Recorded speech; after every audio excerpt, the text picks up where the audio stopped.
Welcome to West Michigan Works and Job Search Techniques. My name is Lyndon Peterson, and I will be going through this presentation with you. In this workshop, we'll be covering applications, cover letters, a little bit about having the right resume, and where to look for employment. When it comes to applications, what do you need to complete one? What kind are there? Where do you find one? How do you get one? And what's on it? For any application, you want to remember to follow the directions exactly. One mistake may limit your chances of getting an interview. Submit all the requested information. Don't leave anything blank, even if it doesn't pertain to you. For example, if it asks you, are you a military veteran, and you were never in the military, at least acknowledge that you read that question by putting a line through it, writing in not applicable or NA, or does not apply. Tailor your answers to the job you are applying to. Many applications have a section that is titled, do you have any special skills? If you are applying to a position in a machine shop and you have 5 years of manufacturing skills and 5 years of healthcare skills, there's no need to write in the special skills area that you are great at helping the elderly to the restroom, passing medication, taking blood pressure readings. You want to tailor your answers to the job you're applying to. If you are applying to a job that you do not have any experience in, then think of some of those transferable skills that transfer to any position. For example, getting along with others, customer service, and quality control. Provide accurate information. Make sure you have the correct dates, work history, phone numbers, supervisor names when asked. Do not have any misspelled words. One misspelled word will severely limit your chances at a chance for an interview.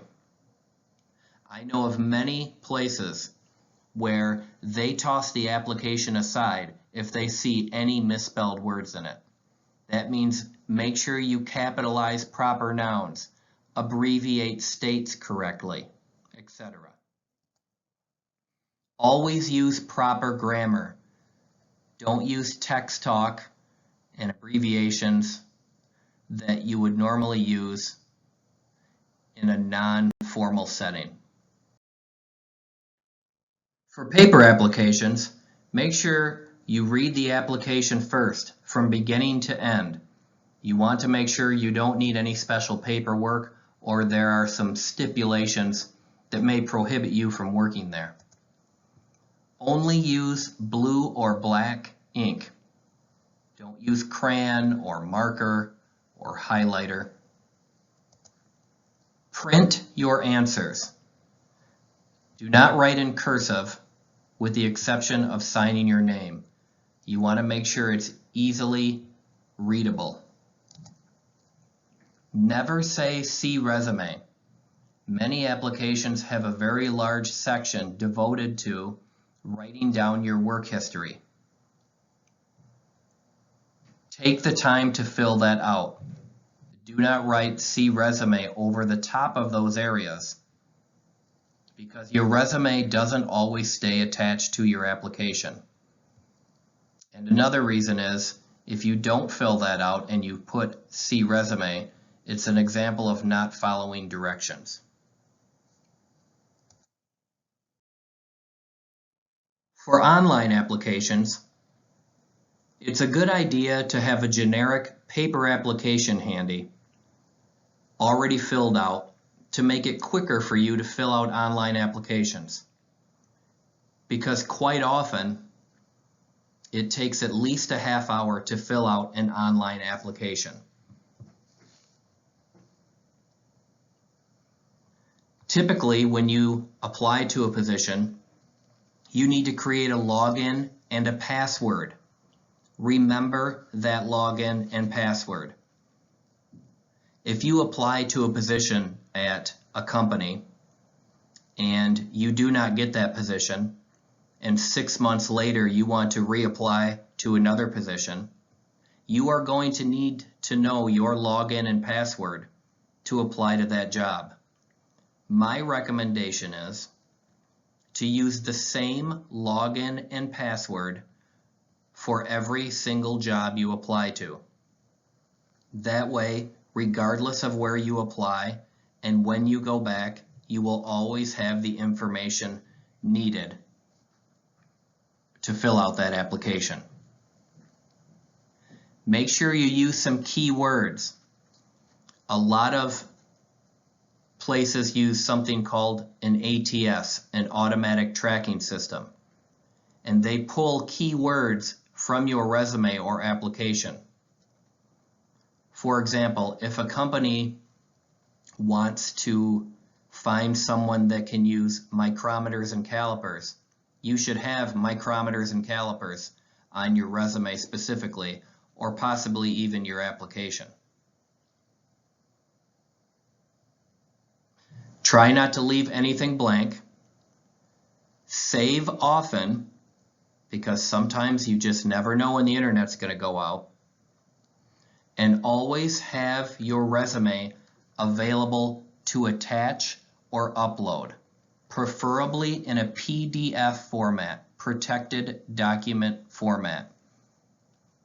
Not every business is able to read or accept a Word document.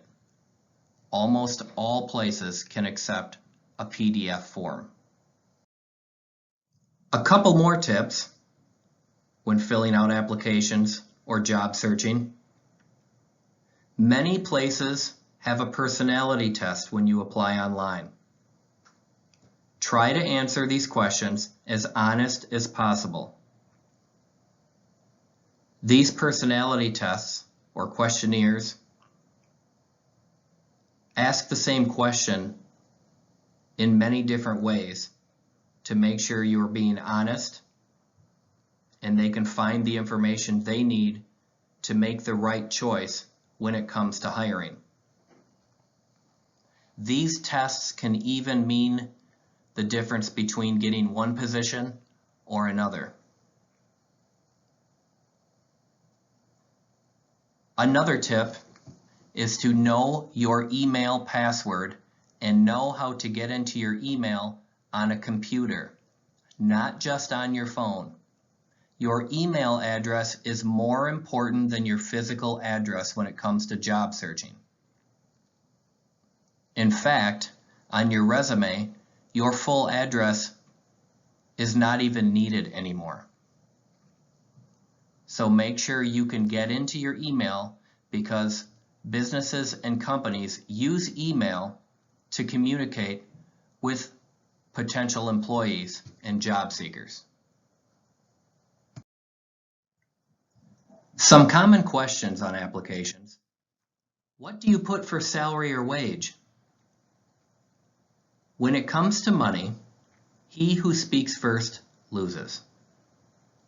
If they ask you how much you want to make, it should be something like, I don't know, how much are you offering me? So on a paper application, you want to write in open or negotiable or will discuss. Typically on an online application, you are unable to do this. So you need to put an educated guess in there. Try and find out what their starting wage is. If you have a wage that you need to make, then put that amount in there. So many times I've seen people make the mistake of putting a starting wage lower than what they actually start at. That could really hurt your chances for getting the most money you can. For a start date, You don't want to put ASAP. It's a good idea, especially on a paper application, to write within 2 or 3 days of hire. That way, if you are hired, it will give you time to get the necessary things that you need. For example, uniform, maybe steel-toe boots, scrubs if you're in a healthcare setting. It'll give you time to make sure you have transportation in order. If you are working somewhere, it's important not to burn any bridges. And what I mean by that is not to quit without a notice. You want to make sure you give at least a 2-week notice to your current employer. For availability, you want to be as available as possible. The larger your availability, the more chances of getting hired. When the application asks what position you're applying for, you need to write in there the exact position that you are applying for. Never put any. If it's more than one position, then put both of them in there. Multiple temp jobs, typically this goes more so for your resume. But if you've worked for a temp agency and you worked at a specific company, let's say ABC company, you don't write on your application or your resume that you worked at ABC company. Because technically, they don't know who you are and you were never an employee of the company. You need to write in there the temp agency, the temporary employment agency that you worked for. If you were fired from a job, in my opinion, "we'll discuss an interview" is not always the best answer. Possibly you could think of something like change in management, company restructuring. Although some applications do ask, have you ever been fired or terminated from a position? And of course, if you have been, you need to put yes. Honesty is always the best way to go. You don't want to say too much in your answer if it asks, have you been terminated or fired from a position? Give just the facts, make it brief, and move on. Here is an example of a generic application that you can find online. This is something you may want to print out and fill out to make it a lot easier to fill out those online applications or in-person paper applications. When it comes to cover letters, 1/3 of employers will read them, 1/3 never will, and 1/3 only if it catches their attention. So why write a cover letter? Anyone over, let's say, the age of 18 or 20, you should be using a cover letter for every job that you apply to. There are a few different reasons why you write a cover letter. The most common one is if you're applying to a position, your cover letter will state what position you're applying to and where you found it at.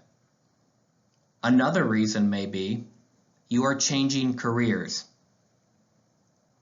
For example, I have a gentleman that got a degree in crop and soil sciences, and he went on to become a head greenskeeper at a golf course for 19 years. After that time, he wanted to change career fields, and he wanted to get into manufacturing. In this case, it was GE Aviation. In his cover letter, we started it off like this. Although I don't have any experience in manufacturing, this is what I can do for you. And we went on to discuss how he's mechanically inclined, how he's good with math, quality control, and things of those nature.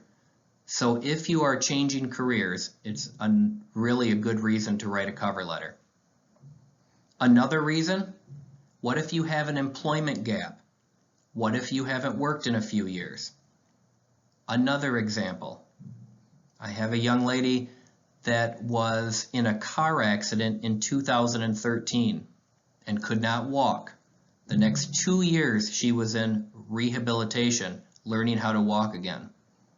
She had been at her place of work for over 9 years at that point when she lost her job. In 2015, when she was able to get back to work, we started her cover letter like this. Unfortunately, I was in a car accident in 2013 that didn't allow me to work, but now I'm 100% and eager to get back into the workforce. And it didn't take her long to find a position. When you write a cover letter, be clear and concise. Use key words. Many of those words you can find in the job description. Highlight your strengths. Research the company. Be specific as to what you've done and what you can do for them. And it doesn't have to be long. It does not have to be a novel. Just a few brief paragraphs should do the trick. Your cover letter should complement, not duplicate your resume. Say different things in your cover letter than you do on your resume. Remember, this is your chance to make a good first impression. Use good descriptive adjectives, things like inspected, generated, trained. Give specific numbers. How many people did you help in an hour? How many people did you supervise? Did you increase sales a certain percentage? It's important to put those items in your cover letter. Remember, you're trying to stand out from the crowd. The opening of your cover letter can be brief and specific. A typical cover letter may say, I am writing to express interest in the housekeeping position posted on Michigan Works website. As you can see, it points out the position they are applying to and where they found it at. And this is fine. But if you really want to catch their attention and set yourself apart, maybe you would change it to something like this.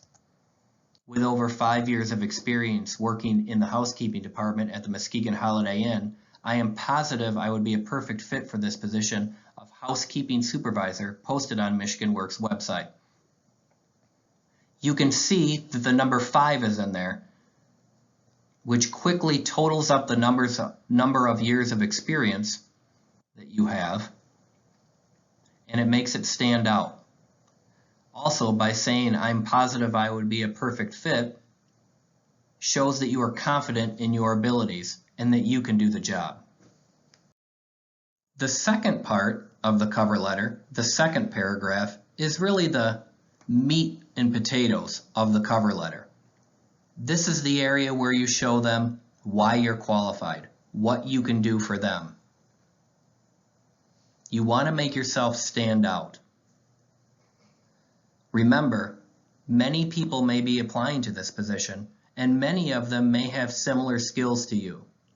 You need to set yourself apart and explain to them why you are the best fit for this position.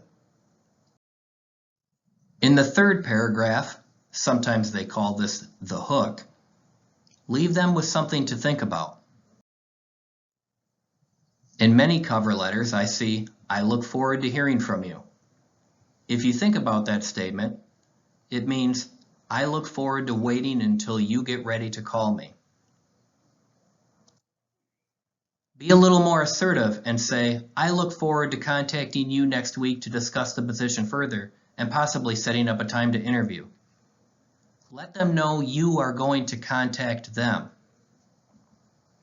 And if you tell them a time when you are going to call them, in this example it says next week, Make sure you call them when you say you are going to. 6 elements of a highly effective cover letter, and the first one is probably the most important. Address it to a real person. Never put to whom it may concern. Call the company and find out who's doing the hiring. If for some reason you cannot get a specific name, at the very least, put Dear Hiring Manager or Dear Human Resource Department, but never to whom it may concern. You can open with an attention-grabbing sentence. Remember, less is more. You do not have to write a long letter. Just get to the point, tell them what you can do for them. Focus on what you can do for the employer. Choose words that show passion and enthusiasm, and end it with something significant. On this slide, you can see a standard business letter.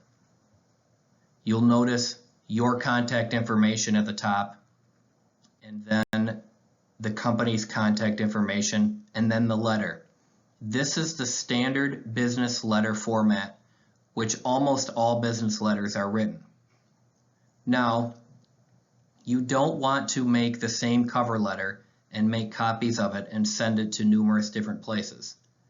You need to tailor your letter to the specific place you're applying to.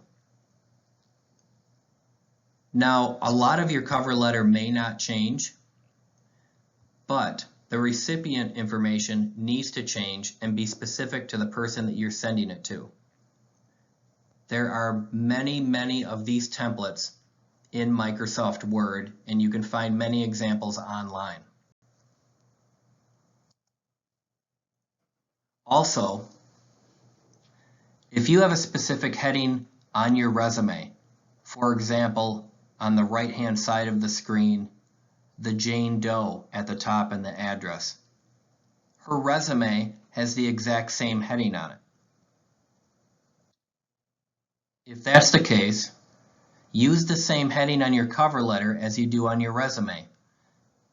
Then they go together perfectly when you apply for the position.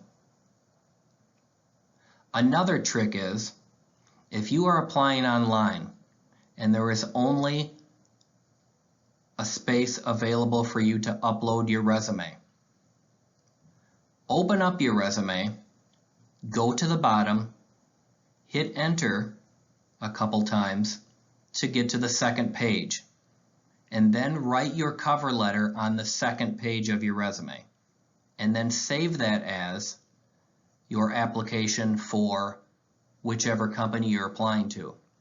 Because if there is not a spot to upload a cover letter on the website, you can use this technique to make sure that they do get your cover letter. Effective cover letters take work, but the payoff is definitely worth it.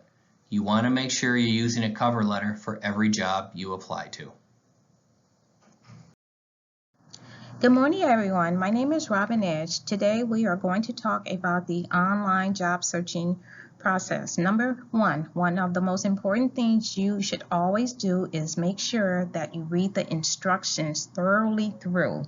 2, you will need to create a username as well as password. So you will always need something to write with, and you want to keep your usernames and your passwords in a safe place, because sometimes you may have to refer back to that site.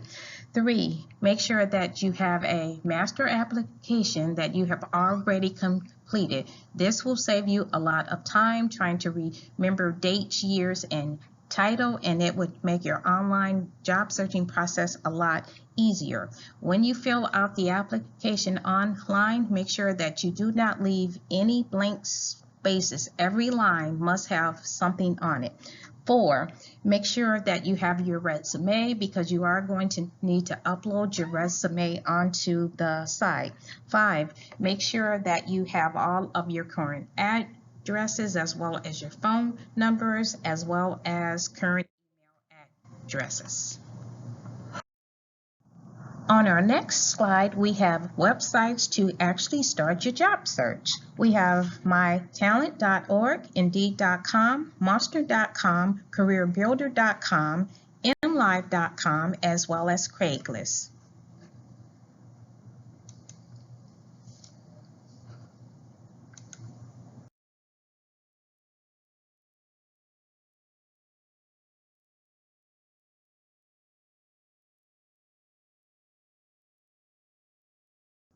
Okay, on our next slide, we are going to talk a little bit about the network process and how important it is.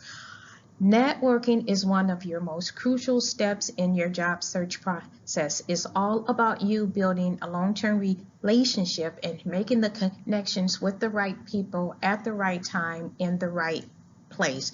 You are going to have to reach out, ask for referrals from people that you know. Everyone knows someone that can help them out with their job search. Not everyone is going to know the right person, or actually sometimes they may not even want to help. Where you can actually go and meet new people. Well, number one, you are in the right place at the Michigan Works office. We offer seminars as well as workshops. We have job fairs. We have training. We have all of the updated information that you will need to help you out with your job search. 8 out of 10 open positions are never posted on the job board. Okay, so last but not least, other things to remember. Make sure that you're networking.